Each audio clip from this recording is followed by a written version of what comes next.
ये वही जगह है, ये देख सकते हैं आप। इसको जाली से ना कवर कर दिया गया है। ये मस्जिद की जो डिज़ाइन है वो दो पत्थरों से की गई है। एक तो संगे मरमर से की गई है और दूसरा होता था और यहाँ पर एक खड़ा होता था, तब आवाम को भी आवाज़ आती थी। ये बनाया गया था। तो इस वक्त मैं हूँ हिंदुस्तान की सबसे बड़ी मस्जिद है जामा मस्जिद की। जो सीढ़ियाँ है वो 37 होती है, इतनी ऊंचाई पर है ये गेट। अस्सलाम वालेकुम, मैं हूँ सैयद आफ्ताब, एक और नए ब्लॉग में खुशामदीद। आज पूरी मस्जिद देखते हैं। काफ़ी शानदार मस्जिद है और बहुत ही बड़ी मस्जिद है। आइए देखते हैं आज दिल्ली की जामा मस्जिद। जैसे ही हम सीढ़ियाँ चढ़ के ऊपर आते हैं तो ऊपर से व्यू कुछ ऐसा होता है। ये देखें, ये है गेट नंबर 2 के सामने आलीशान मस्जिद। ये मस्जिद की एक अलग ही हिस्ट्री है और काफ़ी शानदार हिस्ट्री है, जो कि शाहजहाँ ने ये मस्जिद को तामीर करवाया था।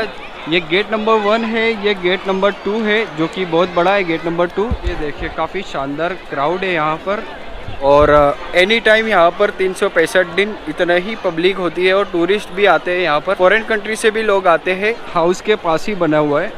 ये देख रहे हैं यहाँ पर जैसे कि नमाज होती थी तो तकबीरें होती थी, तो वहाँ पर पहले तो माइक नहीं था, तो वहाँ से मस्जिद से कोई एक तकबीर देने वाला खड़ा होता था और यहाँ पर एक खड़ा होता था, तब आवाम को भी आवाज़ आती थी। तो इसमें जो है आवाज़ गूंजती थी, अल्लाह अकबर कहते थे तब इसमें आवाज़ गूंजती थी, मतलब इको होता था सिस्टम, तब सबको आवाज़ जाती थी इस वजह से। और ये बनाया गया था। ये है हाउस। ये जो आप लोगों ने अभी हाउस देखा, इसकी एक अलग अपने आप में एक अलग ही हिस्ट्री है जो कि मैं आपको अभी आगे चल के बताता हूँ।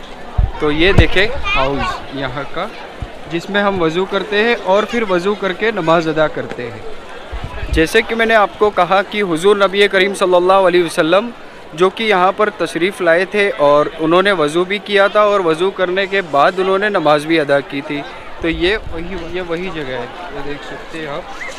इसको जाली से ना कवर कर दिया गया है और यहाँ पर वज़ू किए थे हमारे नबी ने, हज़रत मोहम्मद सल्लल्लाहु अलैहि वसल्लम ने, और फिर नमाज भी बाकायदा यहाँ पर अदा की गई थी। जो कि इनकी हिस्ट्री जो वज़ू किए थे मैं आपको एंड में बताऊँगा, जो कि पूरी हिस्ट्री शाहजहाँ से रिलेटेड है। तो ये देखें हाउस।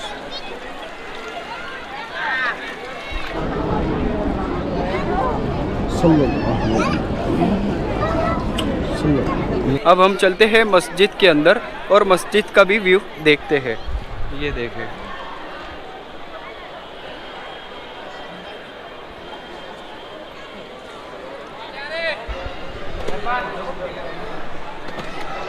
ये देखें यहाँ से काफ़ी शानदार व्यू है और ये है मस्जिद आलीशान।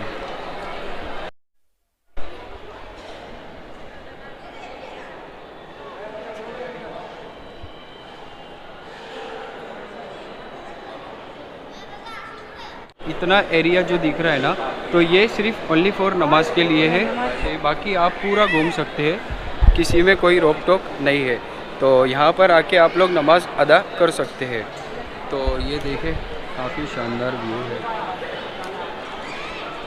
ये मस्जिद की जो डिज़ाइन है वो दो पत्थरों से की गई है। एक तो संगे मरमर से की गई है और दूसरा लाल बालुई पत्थर जो आता है उससे की गई है। ये देखें, ये है संगे मरमर और उसके ऊपर है लाल बालुई पत्थर जो कि उससे की गई है। और ये देख सकते हैं मीनारा। तो यहाँ पर मस्जिद में एंट्री की कोई फ़ी नहीं होती है, फ्री है ये। बट आपको अगर मीनारे पे जाना हो तो उसमें टिकट लेना पड़ेगा आपको, जो तकरीबन 40 से 50 रुपए का टिकट होगा। तो आप मीनारे पे जाके ऊपर से सारा व्यू देख सकते हैं।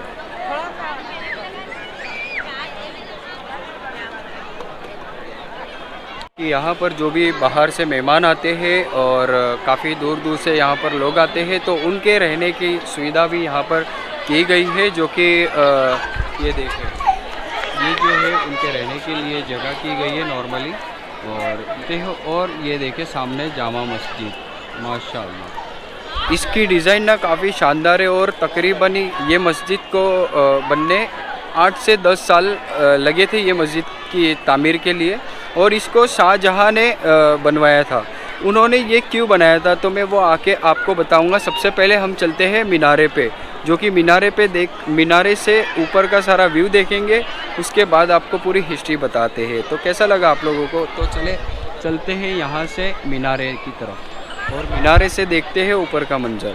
तो टिकट लेते हैं उसका और फिर जाते हैं।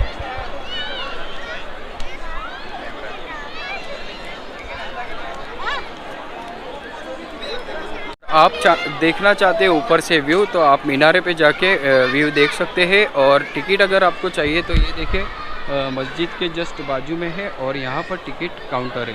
तो आप यहाँ से टिकट लेते हैं और फिर ऊपर जाके सारा व्यू देख सकते हैं। तो चले टिकट लेते हैं। हम आ गए हैं ऊपर, अब जाएंगे इंशाल्लाह मीनारे पे, वहाँ पर जाएंगे। तो ये देखें यहाँ से व्यू।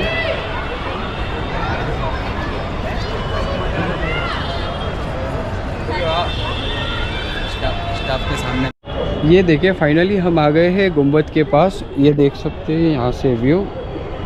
ये है मस्जिद का गुंबद और ये है मीनारा। और मीनारे के ऊपर जाके हम ऊपर से व्यू देखेंगे शानदार। ये देखे इस साइड है गुंबद, अब जा रहे हैं ऊपर मीनारे की तरफ। और ये देखे रास्ता काफ़ी शानदार है, बहुत बारीक रास्ता है भाई। ये देखिए यहाँ से व्यू।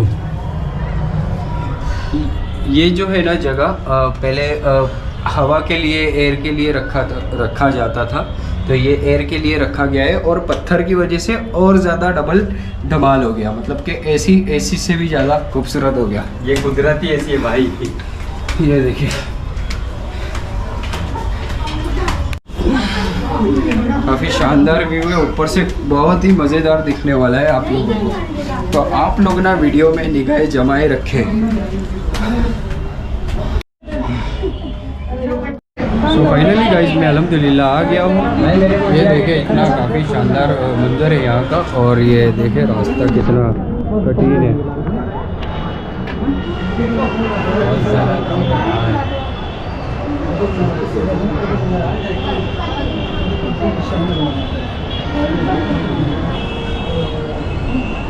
ये जो हाउस बताया था ना मैंने आपको, ये वही हाउस है जो कि ऊपर से कितना छोटा नज़र आ रहा है। ये देखें।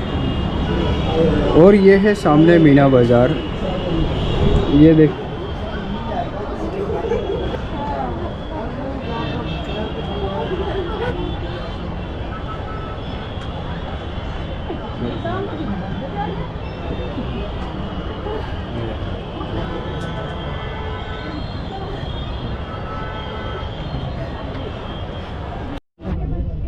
ये देखे भाई रास्ता कितना कठिन है।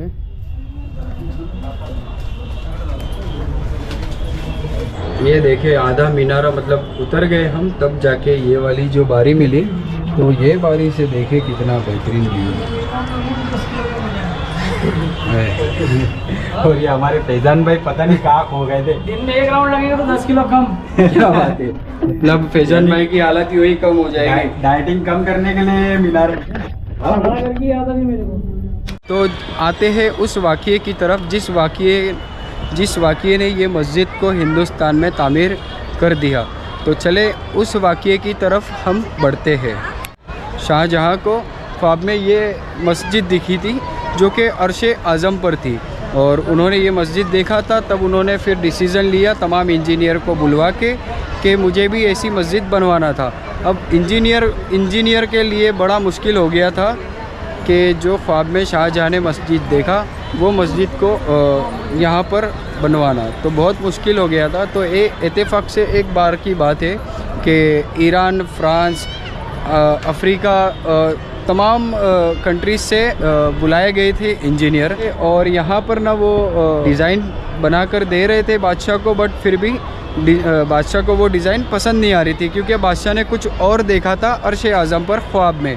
तो एक इंजीनियर का वाक़या ऐसा गुजरा है कि वो जब लाल किले से बाहर निकले और फिर बाहर एक बुज़ुर्ग बैठे थे, जो कि चांदनी चौक में लाल किला है, तो चांदनी चौक में बुज़ुर्ग बैठे थे और वो बुज़ुर्ग ने पूछा क्या हुआ, बहुत हैरान नज़र आ रहे हो आप। तो उसने बताया कि मैं एक इंजीनियर हूँ और मुझे बादशाह ने मतलब शाहजहाँ ने एक ऐसी मस्जिद देखा ख्वाब में, वो मस्जिद बनाने की वो बात कर रहा है, तो अब मैं डिज़ाइन कहाँ से लाऊँ, कितनी डिज़ाइन रिजेक्ट कर दिया बादशाह ने। तब उन्हें बुज़ुर्ग ने, वो सूफ़ी संत थे, उन्होंने क्या किया, चादर उनके सर पे डाला वो इंजीनियर के, और फिर वो इंजीनियर को भी वही मस्जिद ख्वाब में नज़र आ गई और वो मस्जिद उसने पूरी तरीके से देख लिया और स्ट्रक्चर पूरा उसने तैयार कर दिया, उसकी पूरी पेंटिंग तैयार कर दिया। और पेंटिंग जब तैयार किया तो बादशाह को लाके उसने बताया। जब बादशाह को लाके बताया तो बादशाह ने फरमाया कि चले यही वही वाली मस्जिद है जो मैंने ख्वाब में देखा मेरे। तो ये मस्जिद फिर इस तरह से तामीर हुई। तकरीबन 8 से 10 साल के समथिंग हुए, इसमें कम ज़्यादा भी हो सकते। इतने दिन में, इतने साल में, 10 साल में तामीर हुई है मस्जिद। जब ये मस्जिद तामीर हुई तो इसमें बादशाह ने कहा कि मुझे ये मस्जिद की जो बुनियाद है वो कौन रखेगा। तो वो बुनियाद रखने के लिए बावजू एक शख्स चाहिए जो कि ताज्जुद भी नहीं छूटी हो, और ऐसा कोई शख्स मिला नहीं बुनियाद रखने के लिए। फिर शाहजहाँ ने बोला कि मैं ही वो रख देता हूँ बुनियाद इसकी। तो शाहजहाँ की एक भी ताज्जुद नहीं छूटी थी। इससे पता चलता है कि जो मुग़ल दौर के जो बादशाह थे वो नमाजी थे, और जब नमाजी थे तो वो बादशाहत में थे। तो जब बुनियाद की बात हुई फिर मस्जिद रेडी हो गई बनके। ये देखे ये मस्जिद बनके तैयार हो गई। फिर उसके बाद में मस्जिद जब रेडी हो गई तो बादशाह ने ताला मार दिया, लॉक मार के चला गया। और यहाँ पर उसने कहा कि जब तक हमारे नबी हुजूर नबी करीम सल्लल्लाहु अलैहि वसल्लम जब तक ये मस्जिद में नमाज़ पढ़ने नहीं आएंगे तब तक ये मस्जिद ओपन नहीं होगी। अगर नहीं आए हुजूर तो क़यामत तक ये बंद ही रहेगी ये मस्जिद। तो ऐसा हुआ था कि हुजूर आए और बादशाह को ख्वाब आया कि बादशाह ने हुजूर को ख्वाब में देखा कि हुजूर आए, वज़ू किए यहाँ पर और वज़ू करके नमाज अदा की। फिर बादशाह उठकर सुबह में सब अपने सिपाहियों के साथ यहाँ पर आया, और सिपाहियों के साथ आने के बाद उसने देखा तो ये यहाँ पर वज़ू का पानी जो है वो बह रहा था और लग रहा था कि यहाँ पर अभी अभी किसी ने वज़ू किया। तो यहाँ पर हुजूर नबी करीम सल्लल्लाहु अलैहि वसल्लम आके गए, तशरीफ़ फरमा गए, यहाँ पर वज़ू किया था उन्होंने और फिर अंदर ये मस्जिद में नमाज़ पढ़ी। तब से ये मस्जिद आबाद हो गई और तब से यहाँ पर नमाज़ शुरू होने लग गई। तो ये है पूरा वाक़या जो कि आप लोगों को काफ़ी पसंद आया होगा। आई होप कि आप लोगों को काफ़ी शानदार लगा होगा जो मैंने आपको ज़ियारत करवाई मस्जिद की, और आपको पूरी तरीके से सही तरीके से जानकारी देने की कोशिश की। जिसने अभी तक के चैनल को सब्सक्राइब नहीं किया तो वो चैनल को फटाफट से चैनल को सब्सक्राइब कर ले और बेल आइकन को दबा दे कि ताकि आपको आने वाला वीडियो नोटिफिकेशन मिलती रहे। हमारा पूरा टूर्स हो रहा है 8 दिन का, तो आप पूरा देख सके आप। तो गाइस अभी हम जाएंगे, ये ब्लॉग का एंड करते हैं, फिर हम जाएंगे लाल किला। तो आप लोग नेक्स्ट ब्लॉग भी देखिएगा ज़रूर। तो चलिए मिलते हैं, अल्लाह हाफिज़।